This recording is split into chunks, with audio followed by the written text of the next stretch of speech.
Tniza, coming at you guys live again. Don't forget to hit that like button and subscribe button. And when you hit the subscribe button, make sure you tap on that bell and click on all. Well, anyway, you guys, this is a collaboration on my interview 1 and 2. There's some things that I didn't get a chance to say, but I did say a lot of things. And everything that I said was authentic.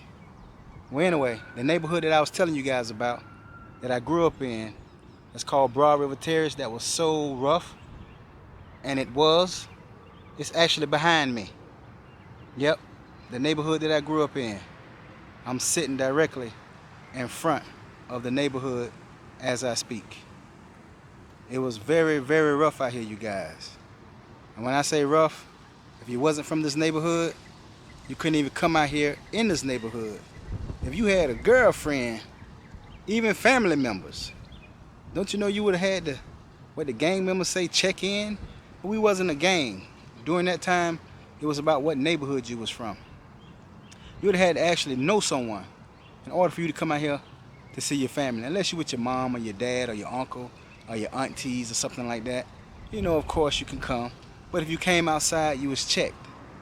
But anyway, like I was saying, in my interviews 1 and 2, you know, about my mom being on drugs, I wanted to collaborate on that.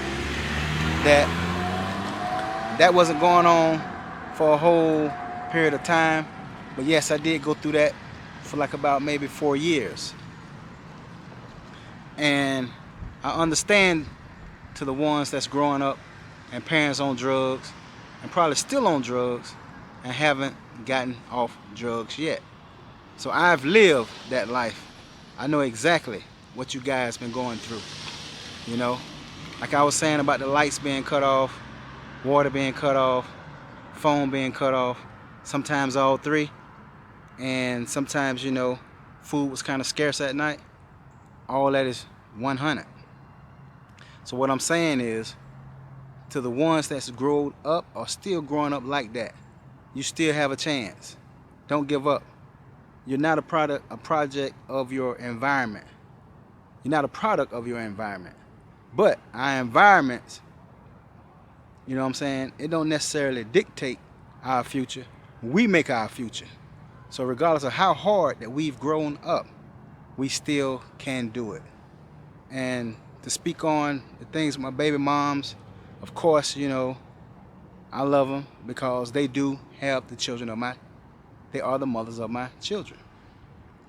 And on top of that, the shootings that I said that I was involved in, not only I was involved in a shooting, I was in shootings with an S.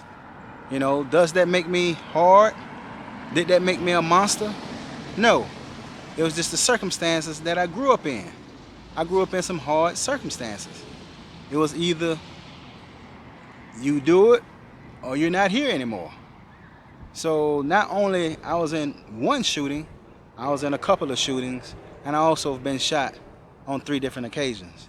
I thank my Heavenly Father, you know, that I'm still here to talk to you guys about it.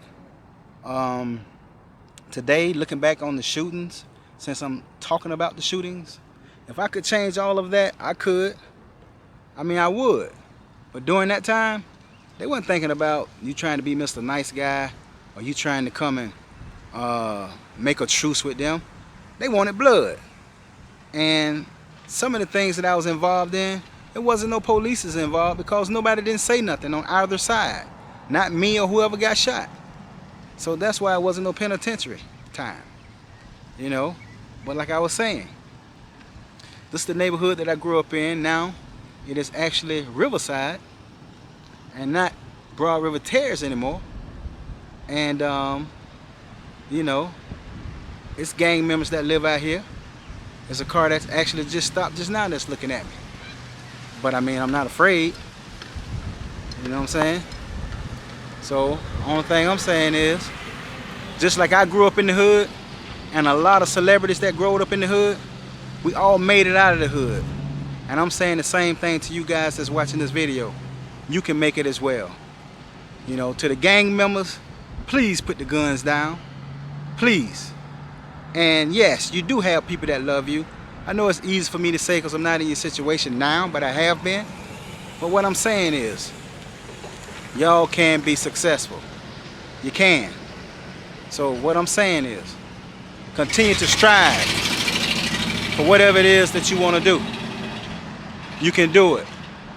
Don't be afraid to ask for help, because you can get it. And most of all, our Heavenly Father is not asleep.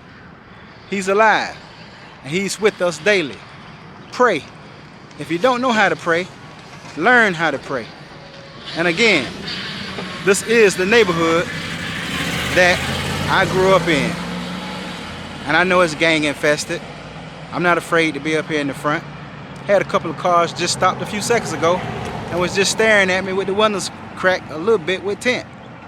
Not saying that I'm, just this gorilla, but why be afraid, But anyway, I want to let you guys know that this was just a collaboration on part 1 and part 2. It wasn't to clear anything up. It was just to add to some of the things that I didn't say. And to whomever watching this video, if it's someone that you need to talk to, about being in a gang, if you don't know how to pray, hit me in my comment section, because I say you can. As long as you say you can, you can. We made it up out of the neighborhood that you see behind me, and I know it's a lot of y'all that's in neighborhoods just like this one or worse. But guess what? You still have a chance. You still have a chance. So I want you guys to keep your heads up. And remember, I love you even though you don't know me. Tniza, over and out.